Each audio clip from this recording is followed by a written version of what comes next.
Apocalipse, né? Antes que a gente comece a falar sobre o texto que nós vamos explorar hoje, não será todo o capítulo primeiro, a gente vai, como é um avant-première, né? A gente vai explorar só do versículo 1 ao versículo 8, certo? Muito bem. Então, o Apocalipse, né, para muita gente, talvez a maioria, seja um livro muito estranho, né? Um livro estranho. E por que ele é um livro estranho? Porque ele faz parte de uma literatura diferente das outras literaturas que a gente está acostumado a ver na Bíblia. A Bíblia é composta de vários gêneros literários. Nós temos livros históricos, né? Como é o caso de Gênesis, né? Um bom pedaço de Êxodo, os livros Juízes, primeiro, segundo Samuel, primeiro, segundo Reis, primeiro, segundo Crônicas, são livros históricos. Os evangelhos, né? Tem muito de livro histórico. Também nós temos também livros como livros poéticos, certo? Livros poéticos, como é o caso de Salmos, Provérbios, né? Cantares, são livros poéticos, certo? Nós temos livros epístolas. Então, cada gênero literário, ele transmite a mensagem divina de uma forma diferente. Os livros históricos transmitem a mensagem através de narrativas históricas, de fatos e tal. Os livros poéticos, eles transmitem a mensagem através, atingindo as nossas emoções, os nossos sentimentos, né?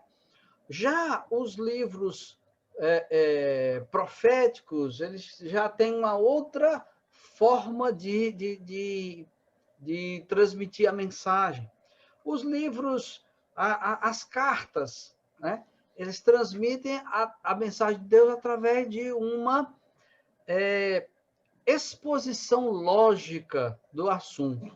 Então, quer dizer, e esses livros, como eles são muito mais numerosos na Bíblia, nós estamos muito mais acostumados com eles. A literatura apocalíptica já é diferente, estranha. A literatura apocalíptica ela vai surgir no meio judaico, aí no segundo século antes de Cristo e vai até o segundo século depois de Cristo. Em torno aí de uns 400 anos em que viceja essa literatura apocalíptica. Então, ela se caracteriza, né? Essa literatura apocalíptica se caracteriza por ter imagens dramáticas, né? Aí você vai ver em Apocalipse imagens de animais com chifres, né? Por exemplo, um escorpião com uma cauda que é uma serpente e o rosto que é um rosto humano, certo?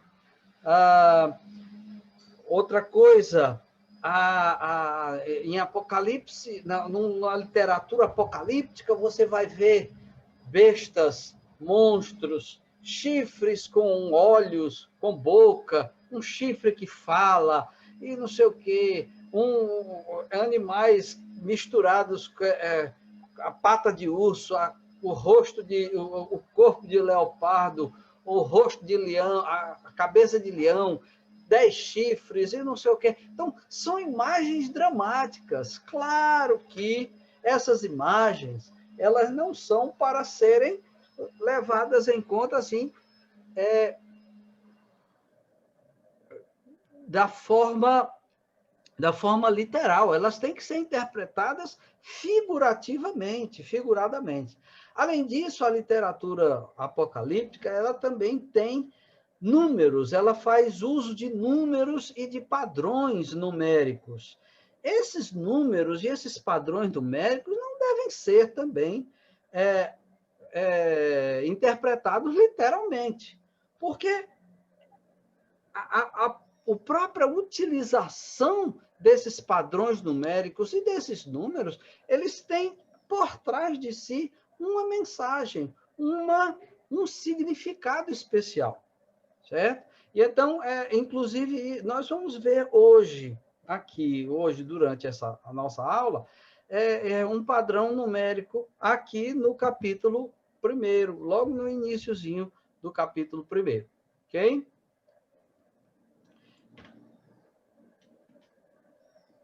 Vamos ver se ele consegue. Bom, o Apocalipse, por exemplo, ele foi escrito em padrões de 7 e de 3.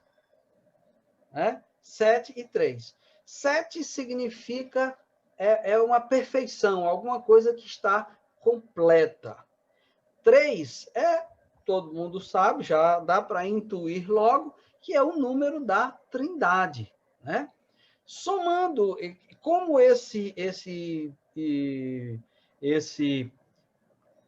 livro utiliza esses padrões 7 e 3, se você somar 7, que é o número da perfeição, 3, que é o número da Trindade, você vai ter o número 10, que indica também perfeição, completude. Quando você pega o 10 e eleva a terceira potência, você tem o número 1000. É algo sugestivo esse número 1000 aí para vocês? Né? Lá no capítulo 20 de Apocalipse tem um número 1000, que, claro, não deve ser utilizado, não deve ser interpretado literalmente. Por quê? Porque tem toda essa questão. No nosso curso de Apocalipse, que nós vamos dar no próximo ano, aí nós vamos, na introdução do livro de Apocalipse, nós vamos explicar todas essas coisas mais demoradamente. Nós vamos ter uma aula só introdutória sobre o livro de Apocalipse. Vamos dar uma vista geral do livro para a gente ter uma ideia sobre essas coisas. Muito bem. Bom, o padrão 7, né? Falando sobre o padrão 7. Vejam só, no Apocalipse você tem várias repetições do número 7, né? Várias repetições do número 7. Vocês estão vendo aqui essa figura aqui, normalmente as figuras que você encontra sobre o Apocalipse são assim, figuras bem dramáticas, né? Bem chocantes e tudo mais. Então, veja só, o Apocalipse tem uma sequência de 7 bem-aventuranças que estão aqui nesses versículos que estão colocados aqui para vocês. Certo? Tem também 7 menções à vinda iminente de Cristo. Então, 7 menções da vinda de Cristo. Certo? 7 menções ao Apocalipse como a palavra de Deus. Certo? E temos 7 referências ao Todo-Poderoso. Então, veja, o padrão 7 ele vai se repetindo, tanto de forma explícita como de forma implícita. Certo? Essas bem-aventuranças aqui, elas são meio que implícitas. Você precisa ter atenção e sair procurando. Bem-aventurado. Eu me lembro que teve uma bem-aventurada lá no capítulo 1. Né? Lá no capítulo 14. Aí vai contando. Então, esses padrões, eles se repetem, mas a pessoa tem que estar atenta para poder perceber. Entende? Muito bem. Também temos outros usos do 7, né? Então, por exemplo, em Apocalipse 5, capítulo 12, nós temos 7 atributos do Cordeiro: poder, riqueza, sabedoria, força, honra e glória. Vejam só, quando está sendo, tem aquele, o cântico, né, do Cordeiro e tal, quando ele abre o livro, aí os anjos cantavam, né, a multidão de anjos e milhares e milhões rodeavam o trono e cantavam em alta voz: digno é o Cordeiro que foi morto de receber poder, riqueza, sabedoria, força, honra, glória e louvor. 7 atributos. Né? Em Apocalipse 7, né, nós temos também uma adoração com 7 elementos. Certo? Apocalipse 7:12, certo? Desde o 11, todos os anjos estavam em pé ao redor do trono, dos anciãos e dos 4 seres viventes. Eles se prostraram com o rosto em terra, diante do trono, e adoraram a Deus, dizendo: Amém. Louvor e glória, sabedoria, ação de graças, honra, poder e força sejam ao nosso Deus para todos sempre. Amém. Então, vejam, praticamente os mesmos elementos de louvor que são dados ao Cordeiro são dados ao Deus Pai. Então, isso demonstrando a divindade de Cristo, né? Certo? Também adoração com 7 elementos, já foi, né? Então, o livro também foi escrito em 7 sessões paralelas e progressivas. Isso daí também a gente precisa ter atenção para verificar. Né? Há uma interpretação que eu considero que é a melhor interpretação, é justamente essa, em que não lê o livro de Apocalipse de forma como se o livro fosse uma sequência cronológica de fatos, mas ele é um livro escrito em ciclos. Ele é escrito em ciclos. Então, termina o primeiro ciclo, ele volta a contar a mesma história que foi contada no primeiro ciclo, só que com um enfoque diferente e progredindo um pouco mais no que diz respeito às coisas que estarão no futuro. Né? Muito bem. Vamos ver Apocalipse de 1 a 3, que é a introdução do livro de Apocalipse, certo? Então, revelação de Jesus Cristo que Deus lhe deu para mostrar aos seus servos que em breve há de acontecer. Ele enviou o seu anjo para torná-la conhecida ao seu servo João, que dá testemunho de tudo que viu, isto é, a palavra de Deus e o testemunho de Jesus Cristo. Feliz aquele que lê as palavras dessa profecia, e felizes aqueles que ouvem e guardam o que nela está escrito, porque o tempo está próximo. Certo? Então, Apocalipse, o nome Apocalipse, essa palavra Apocalipse, significa nada mais, nada menos do que revelação. E isso é, assim, para nós do século XX, século XXI, é até impactante, né? Que Apocalipse significa revelação, porque para muita gente Apocalipse é um livro totalmente incompreensível, né? Justamente porque ele é incompreensível quando se faz uma leitura errada dele. Mas quando se faz a leitura correta, de forma correta e com boa orientação de um bom comentarista, então você vai ver como esse livro é um livro que traz muita alegria e muita esperança, por incrível que pareça à primeira vista, né? Então, de quem é essa revelação? O primeiro versículo do capítulo 1 diz que é a revelação de Jesus Cristo que Deus deu para os seus servos. Então, vejam, Apocalipse não é para qualquer pessoa. Daí porque é uma linguagem cifrada.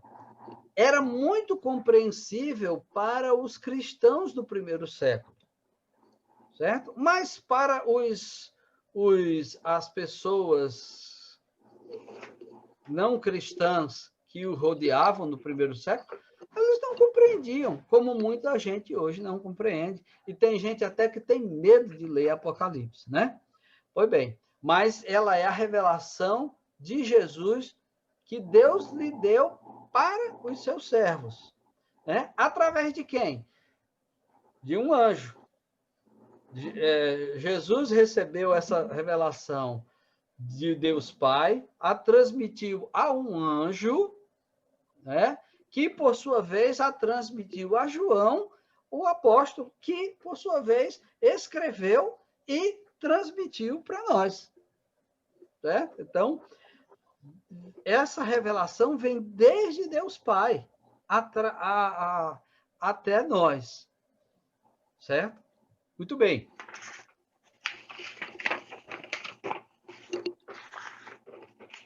O que é que ele está transmitindo? Apocalipse, ele diz claramente que Apocalipse é a palavra de Deus. A palavra de Deus. E que vai se cumprir em breve. Veja, Apocalipse foi escrito aí entre o ano 95 e o ano 96 da era cristã. Portanto, no século I, que termina no ano 100. Certo? Então, ele escreveu já no finalzinho do século, entre 95 e 96, por aí assim, quando João estava preso em Patmos por conta da perseguição de Domiciano, o imperador romano, que fez uma perseguição terrível contra os cristãos. Né? E ele diz aqui que vai se cumprir em breve. Ué, mas não se cumpriu ainda, né? E já se passaram aí quase 2000 anos. Né? Nós estamos em 2020, né? Então se passaram, acho que já se passaram aí quase 2000 e poucos anos. E ainda não se cumpriu ainda isso aí. Por quê? Porque muita gente não se atenta de que esse tempo que nós estamos vivendo, desde a descida do Espírito Santo até a segunda vinda de Cristo, estes são os últimos dias. Estes são os últimos dias. Nós estamos vivendo os últimos dias. Quem viveu na época da Reforma também estava vivendo os últimos dias. Certo? Porque os últimos dias são esse período da igreja, esse período em que a pregação do evangelho está acontecendo. Certo? Isso nós vamos falar com mais clareza e mais detalhes no nosso curso da Escola Dominical. Uma coisa bem interessante é que ele fala aqui sobre a bem-aventurança. Aos que leem, né, bem-aventurados são os que leem e os que ouvem e guardam essa palavra. É interessante que esse livro de Apocalipse foi escrito para as 7 igrejas da Ásia, né? Éfeso, Pérgamo, Tiatira, Sardes, Filadélfia e Laodiceia, e também Esmirna, eram igrejas que existiam no que hoje é o oeste da Turquia, certo? Era a província da Ásia romana. Então, essa carta foi escrita. Naquela época, nós sabemos, não havia imprensa. O livro era uma coisa difícil. Então, chegou lá o livro, lá num rolo, aí tinha uma pessoa que lia e as outras pessoas na igreja escutavam, né? Imagine a atenção que essas pessoas, que aqueles nossos irmãos, deviam dar à leitura da palavra, né? Eles não eram como nós hoje, que todo mundo tem uma Bíblia, mais de uma Bíblia em casa. Não, eles não tinham isso. Muitas vezes o contato que eles tinham com a palavra de Deus era quando eles iam para a igreja e o dirigente lá, o presbítero lá que dirigia a igreja, lia uma das cartas de algum apóstolo, né? Ou um evangelho, alguma coisa assim. Então, as pessoas ouviam, daí essas imagens serem tão dramáticas, porque são imagens que as pessoas formavam na mente à medida que escutavam o que estava sendo, né? Muito bem. Então, esse trecho aqui de 4 a 8 que nós vamos ver, ele é como que um resumo de todo o livro de Apocalipse. Ele vai dizer tudo o que vai ser dito ao longo do livro de Apocalipse de forma cíclica, como eu já falei para vocês. Ele conta a história entre a primeira e a segunda vinda de Cristo. Certo? Entre a primeira e a segunda vinda de Cristo. Esse período entre a primeira e a segunda vinda de Cristo, que é a chamada Era da Igreja, conforme eu disse a vocês, os últimos dias na palavra de Pedro lá, quando ele faz aquele sermão logo depois da descida do Espírito Santo, né, que ele evoca uma profecia de Joel: nos últimos dias derramarei o meu espírito sobre a toda a carne, os vossos filhos terão visões, as vossas filhas sonharão, e tal, e tal, e tal. Aí ele diz, esse cumpriu agora essa profecia que está lá em Joel. Tudo bem? E que Jesus, quando falou o seu sermão escatológico, chamou também de princípio das dores. Está lá, capítulo 24 de Mateus, capítulo 13 de Marcos, né? E é também chamado o milênio, que é a era da igreja, que é justamente o que está lá em Apocalipse 20. Né?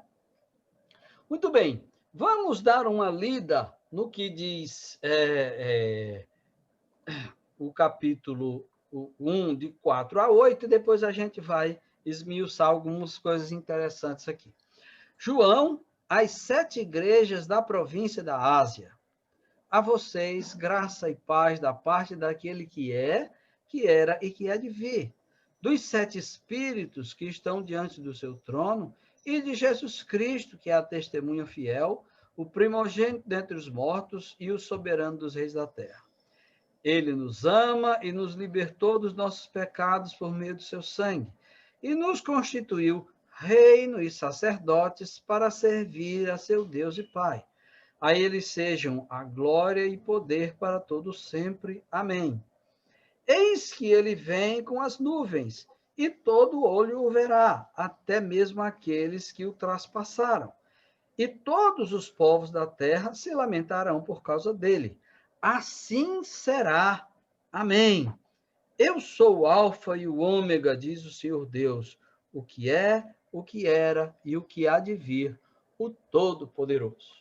Muito bem, esse trecho aqui, irmãos, fala sobre toda a história da igreja, desde a primeira vinda até a segunda vinda de Cristo.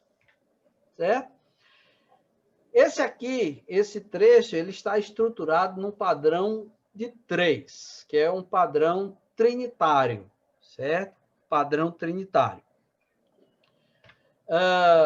Vejam que a carta endereçada às províncias da Ásia, ele vem da parte de quem? Da parte daquele que é, que era e que há de vir. 3. Né? Também é da parte dos 7 espíritos. Primeiro, da parte daquele que é, que era, que há de vir, o Deus Pai. da parte dos 7 Espíritos, que é o Espírito Santo, e 3 da parte de Jesus Cristo, também dividida em 3. A fiel testemunha, o primogênito dos mortos, o soberano dos reis da terra. Certo? Muito bem. Então, ele aqui está falando da Trindade. A Trindade, aquele que é, que era, que há de vir, os 7 Espíritos, que é o Pai, 2, os 7 Espíritos, o Espírito Santo, e da parte de Jesus Cristo, 3 atributos: fiel testemunha, primogênito dos mortos, soberano dos reis da terra.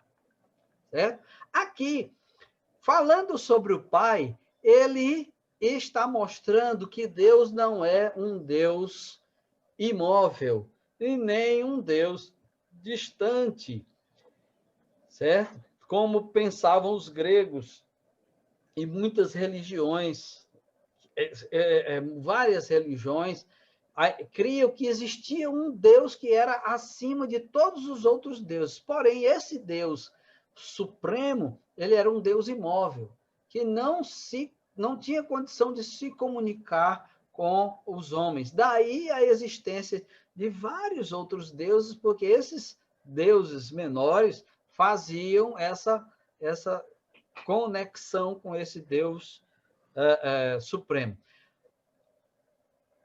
Apocalipse está nos dizendo que Deus, o Deus Pai, ele é, primeiro, ele é eterno, era e há de vir.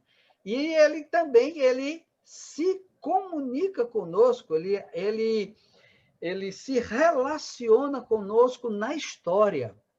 Ele se relaciona com os homens na história. E a Bíblia é justamente o relato de Deus se relacionando com o homem, preparando todo um plano e atuando na história para conduzir até o cume que é a vinda de Jesus, a primeira vinda, em que Jesus veio para ser a testemunha fiel, o primogênito dos mortos e soberano dos reis da terra.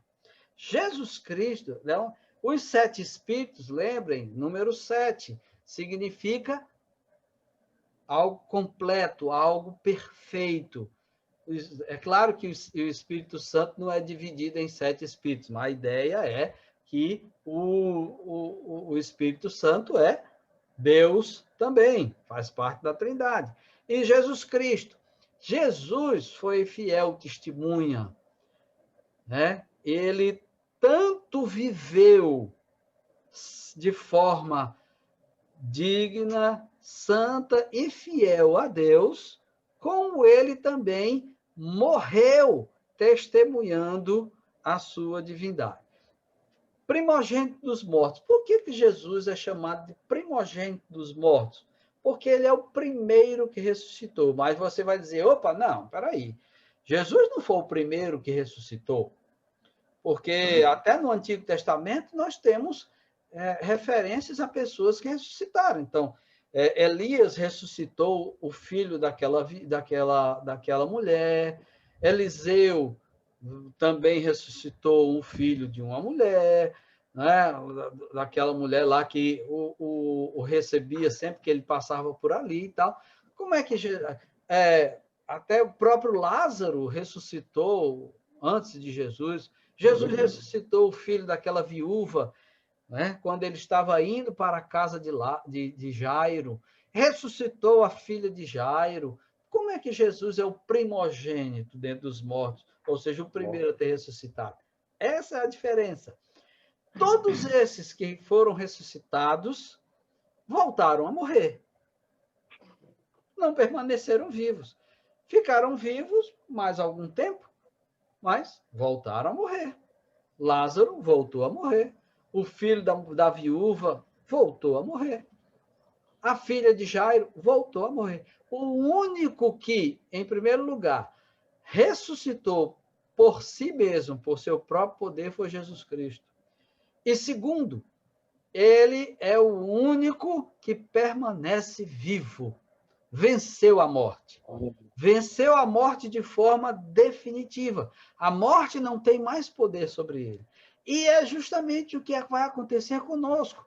Quando o nosso corpo ressuscitar, né, e nós recebermos um novo corpo, um corpo glorificado, né, a morte não terá mais poder sobre nós. A morte, o último inimigo a ser vencido, não terá mais poder sobre nós. Então, é por isso que ele é o primogênito dos mortos, porque ele foi o primeiro que ressuscitou e não mais vai morrer. E ele é o soberano dos reis da terra. Jesus não será o soberano num reino milenar, físico de 1000 anos. Não, ele já é o soberano dos reis da terra.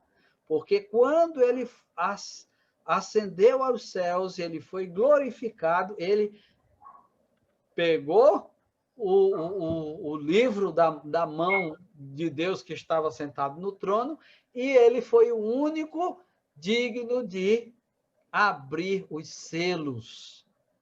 Né? Então, Jesus Cristo, ele já está sentado no trono, ele já reina, a sua igreja já reina com ele. Aqueles que morreram em Cristo já reinam com ele lá no céu.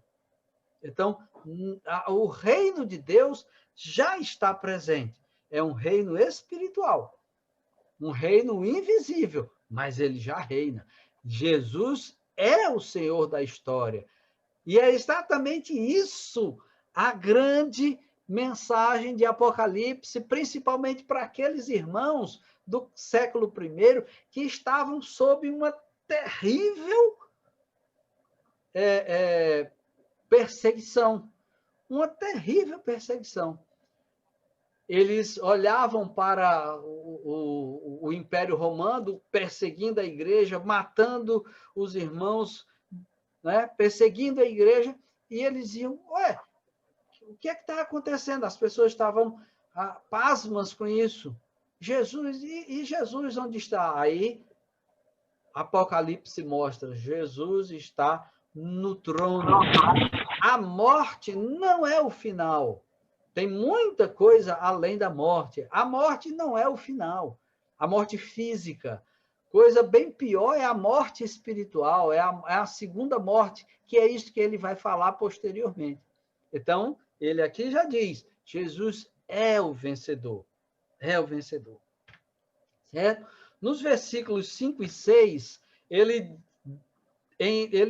nos dá nos diz três coisas que Jesus Cristo já fez por nós. Né? Versículo 5, né? Que ele nos ama. Então, isso traz um consolo muito grande, principalmente para aqueles irmãos do século I que estavam passando por terrível perseguição. Ó, aí se lembra do que Paulo falou? Nem morte, nem vida, nem altura, nem profundidade, nem perseguição, nem perigo, nem espada vai nos separar do amor de Deus. Ele nos ama. Segunda coisa, ele nos libertou dos nossos pecados. Essa é a grande batalha escatológica que Jesus venceu contra o diabo na sua primeira vinda.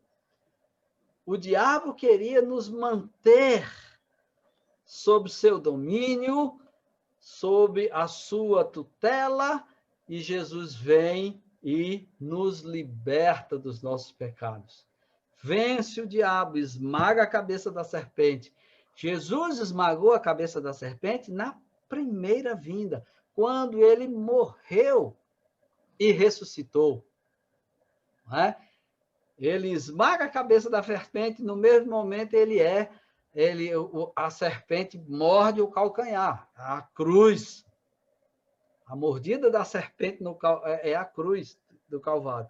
No entanto, Jesus ressuscita. nos liberta dos nossos pecados. O diabo não pode mais enganar as nações, no sentido de que ele não pode mais impedir que o evangelho se alastre mundo afora, né?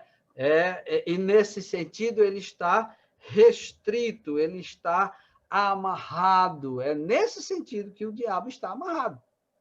Não pode mais impedir de Jesus libertar dos pecados aqueles que foram eleitos e nos constituiu reino e sacerdotes. Estão lembrados que Pedro fala: vós sois nação santa, povo, sacerdócio real, nação santa, povo de propriedade exclusiva de Deus, etc. Nos constituiu reino e sacerdote. É exatamente isso que está escrito lá em Apocalipse 20, certo? Em Apocalipse 20, né? Que ele diz aqui, a partir do versículo 4 de Apocalipse: vi tronos que se assentaram, aqueles a que havia sido dada autoridade para julgar. Vi as almas dos que foram decapitados por causa do testemunho de Jesus e da palavra de Deus. Eles não tinham adorado a besta nem a sua imagem e não tinham recebido sua marca na testa nem suas mãos. Eles ressuscitaram e reinaram com Cristo durante 1000 anos. Veja, isso daqui é a ressurreição, é quando nós somos libertos dos nossos pecados, nós ressuscitamos. Está lembrado que Paulo nos disse que nós estávamos mortos nos nossos delitos e pecados, porém ele vos deu vida.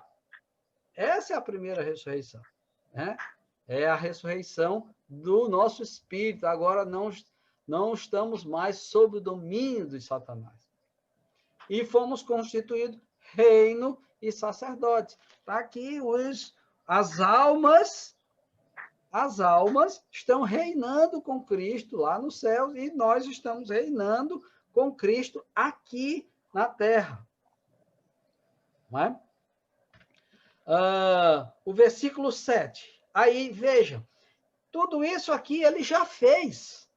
Tudo isso aqui refere-se à primeira vinda de Cristo.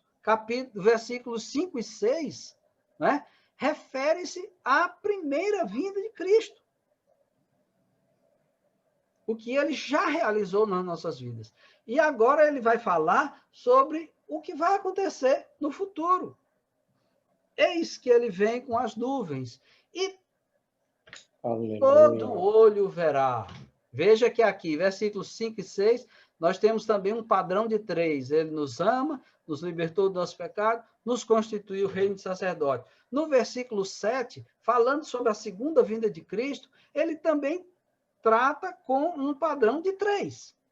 Ele vem com as nuvens, estão lembrados lá de Atos, que quando Jesus é assunto aos céus, vêm umas nuvens e o encobrem, e aí os discípulos ficam olhando para cima, aí aparecem 2 anjos e dizem assim: ei, o que é que vocês estão olhando aí para cima? Glória a Deus. Do jeito que ele subiu, ele vai descer com as nuvens. Mas agora a hora é de trabalhar. Vão trabalhar, vão pregar o evangelho. Está na hora de vocês fazerem o trabalho de vocês. Ele já fez o dele. Façam agora o de vocês. Né? Aí, então, a Apocalipse nos diz que ele vem com as nuvens. Todo olho verá. Meu amigo, não tem absolutamente nada aqui, né, de vinda secreta, de que só alguns vão. Não, todo olho o verá. Não vai ser só 1, ou 2, ou 3, ou 15, ou 144 mil que vão ver, não.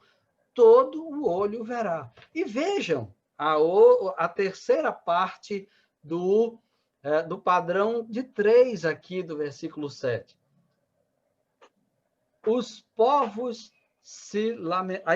Inclusive, ele diz aqui: todo o olho verá, até mesmo aqueles que o traspassaram. Né? aqueles soldados romanos, os soldados romanos que pregaram os cravos nas mãos de Jesus, aquele soldado que perfurou o lado de Cristo para ver se ele estava morto, aquele soldado que ofereceu uma esponja com fel para ele beber. Estão lembrados? Pois bem, esse pessoal, esses que o traspassaram, vão ver a Jesus. Isso significa o quê? Que Uma ressurreição de todo mundo. Não só dos crentes, mas uma única ressurreição de todas as pessoas. Para quê? Para o juízo final. É exatamente o que está escrito lá em Mateus, no capítulo 24 e no capítulo 25, falando sobre a vinda de Cristo. Né? E então se verá o Filho do Homem vindo sobre as nuvens com poder e glória, como relâmpago que sai do ocidente e se mostra no oriente. Assim há de ser a vinda do Filho do Homem. Não tem nada de duas etapas. Não tem nada de duas etapas. É uma vinda só, uma ressurreição só. Todo mundo vai ressuscitar. E aí, o que é que vai acontecer? Os crentes, obviamente, vai ser um dia para os crentes, para aqueles que tiveram um encontro pessoal com Cristo, esse dia vai ser um dia glorioso, maravilhoso. Né? Mas também tem o outro lado. Todos os povos se lamentarão por causa dele. Todos os povos se lamentarão por causa dele. Aqueles que não aceitaram a Cristo, aqueles que não entregaram as suas vidas a Cristo, vão se lamentar. É uma cena do juízo final. Então, vejam, toda a história da humanidade está aqui, desde o Deus Pai, aquele que é o Criador, aquele que criou todas as coisas, aquele que era, que se manifestava, que se manifestou durante toda a história do mundo, que há de vir com poder e glória, né? Mandou Jesus, a fiel testemunho, primogênito dos mortos, soberano dos reis da terra, que fez tudo isso por nós, nos libertou dos pecados, nos ama, nos constituiu reino de sacerdotes e a segunda vida. Toda a história está aqui, nesse pequeno trecho. E isso vai se repetir nas outras sessões de Apocalipse. São 7 sessões de Apocalipse. Nós vamos ver isso nas nossas aulas, certo? Então, haverá juízo final. Os que não entregaram o seu coração para Jesus vão se lamentar. Né? Depois nós vamos ver a cena mais detalhada de como será o julgamento, como será a glória que está prometida, por quê? E essas coisas, como eu disse, à medida em que a história é recontada, um pouco mais estendido, ele entra nos aspectos futuros. Certo? Então, temos sempre que lembrar que Apocalipse foi escrito originalmente para as 7 igrejas da Ásia Menor. Uma igreja do século I que sofria terrível perseguição do Império Romano. Por isso, o Apocalipse tinha que fazer sentido para eles, para os cristãos do primeiro século. Né? Como o Apocalipse é a palavra de Deus, conforme ele é 7 vezes repetida aqui, também tem que fazer sentido para a igreja em todos os tempos. E não é à toa que ele escreveu para 7 igrejas da Ásia Menor. 7, lembrando, número que significa totalidade, completude. Então, ao escrever para 7 igrejas da Ásia Menor, ele também estava escrevendo para a igreja em todos os tempos. Aquela interpretação, né, das 7 igrejas como sendo 7 ciclos de históricos das igrejas é uma interpretação furada, porque inicialmente as igrejas existiam mesmo e tinham aqueles problemas. E os problemas que as igrejas da Ásia estavam passando são problemas que toda a igreja, de uma forma geral, tem passado ao longo da história. Né? E em todos os tempos da história, você vai ter igrejas que estão muito bem, né? São igrejas como Filadélfia, mas vai ter igrejas como Laodiceia, no mesmo período histórico. Então, né, isso é realidade em toda a história, durante todas as épocas, certo? Então, o livro fez sentido para eles, faz sentido para nós, desde que nós saibamos ler o Apocalipse de acordo com, respeitando o gênero literário. Um gênero literário que é cheio de imagens. As imagens servem para nos impactar. Né? Esse é o propósito das imagens, certo? São imagens impactantes, certo? Já vimos que aquilo que era, que advia Deus Pai, Deus que não é imóvel, que se relaciona com o homem no tempo, também remetendo à eternidade. Os 7 espíritos é o Espírito Santo, cujo trabalho principal é exaltar a Cristo. O ministério do Espírito Santo é o que eu costumo dizer que é o ministério do holofote, né? O Espírito é o holofote e ilumina a figura de Cristo, Jesus Cristo, testemunho fiel, primogênito dentre os mortos, soberano dos reis da terra. E como nós vimos, Apocalipse, e nós vamos ver, Apocalipse fala muito mais do que Cristo já fez na sua primeira vinda, do que um livro indicando eventos futuros, certo? Vimos aí a obra de Cristo, que nos ama, nos libertou dos nossos pecados, por sua morte e ressurreição, e nos constituiu reino e sacerdotes, certo? Quando ele foi exaltado, e está lá em Apocalipse, no capítulo 4, versículos de 6 a 14, a exaltação de Cristo, né? Momento em que Satanás é expulso, né? E reino e sacerdotes, que é o milênio, já falei para vocês, que está lá em Apocalipse, no capítulo 20, versículos de 1 a 6. Certo? A segunda vinda, né? Jesus vem com as nuvens, todo olho verá, não vai ser uma vinda secreta, até os que os traspassaram, a ressurreição de todos os mortos, e todos os povos se lamentarão, é o juízo final. Não vai ter mais de um juízo final, como querem algumas linhas de interpretação escatológica, né? E aí ele diz, assim será. Isso vai acontecer. Eu sou o Alfa e o Ômega. Eu, princípio e o fim.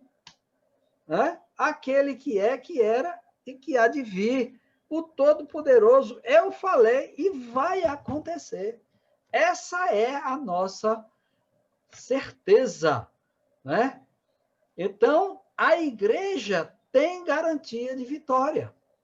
E isso era uma coisa muito importante para aqueles irmãos que estavam passando por aquela tribulação. Né? Estava sendo perseguido, sendo morto, sendo decapitado, sendo jogado nas arenas para ser comido pelas feras. A igreja vence. Mesmo quando o cristão é martirizado, quando o cristão morre por o testemunho de Cristo, ele é vitorioso. Ele é vitorioso, porque ele vai passar a reinar naquele... Né?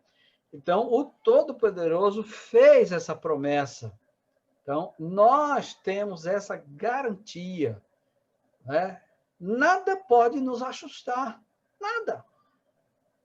Porque o máximo de mal que alguém pode fazer para nós é tirar a nossa vida.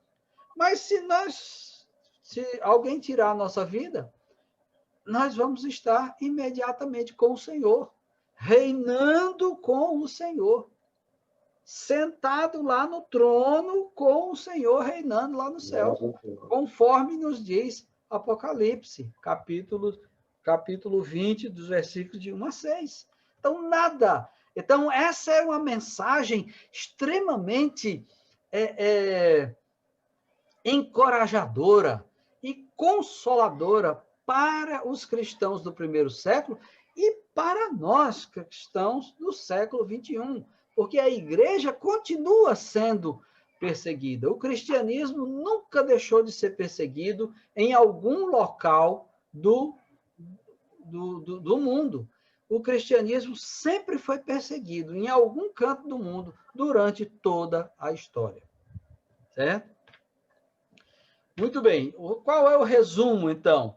Livro escrito para as 7 igrejas da Ásia, tinha que fazer sentido para elas. O Deus Trino age e agirá para o bem da sua amada igreja. Ação na história.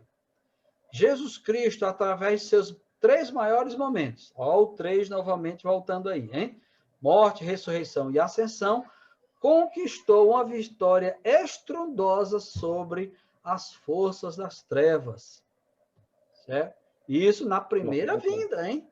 A vitória de Cristo é na primeira vinda. A segunda vinda é só a consumação. Né? Quarta, através do seu sangue, através do sangue de Jesus, seu povo está, nesse momento, reinando com Cristo. E, quinto, a vinda de Jesus será breve e totalmente visível para toda a terra. Uns se alegrarão e outros se lamentarão. Certo? Então, muito bem. E aqui a gente encerra nossa aula Avant Première para a nossa escola dominical. Né?